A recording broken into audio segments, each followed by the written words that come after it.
Why you need to know how essential oils work with Dr. Joy. So here we go. All right, so do you need to know is the question.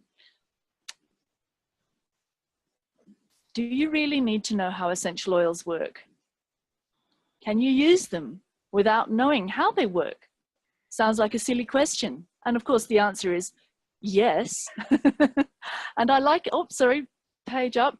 I liken it to eating food without basic knowledge of nutrition. Anybody can go downtown and have a donut or a hamburger, and it will nourish them to some degree. But when do you need to know about how food works? Well, it's about the dosage. If you're overeating, you will get fat.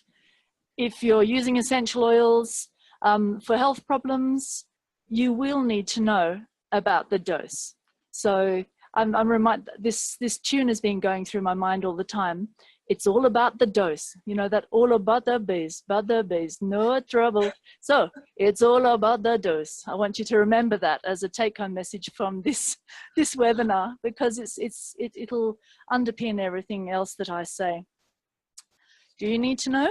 Well, yes, I imagine so, because most of you are therapists who are working with people who have some health problems.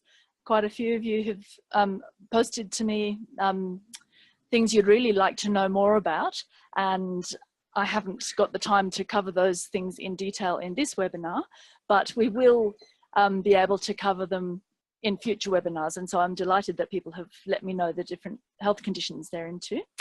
But let's look further about these essential oils and what are the sorts of things that they do in the human body, and what do we know that they do, and what is there evidence for.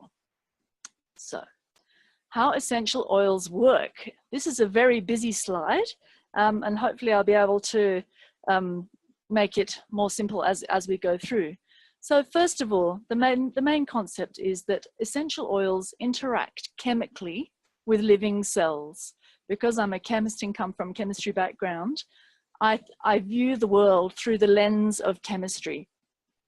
And so a living cell, and in fact any living organism made up of living cells, is a host of chemical reactions going on perpetually while it's alive.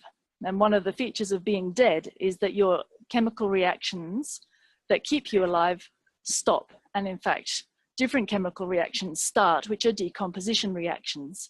So there's different types of chemical reactions which keep you going. And essential oils interact with our bodies and with any living cells in a variety of different ways. Talking about bodies, they can actually stimulate or block nerve receptors.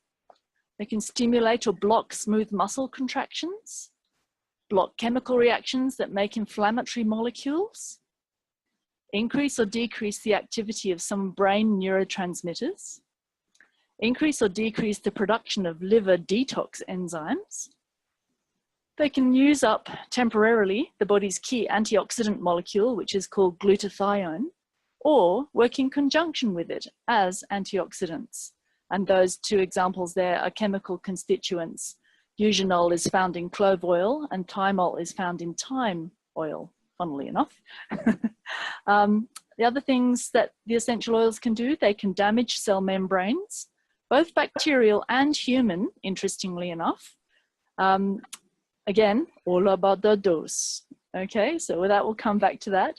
The other thing, most fascinatingly recently, is that they've shown that some essential oil molecules can actually interrupt the cell growth of cancer cells.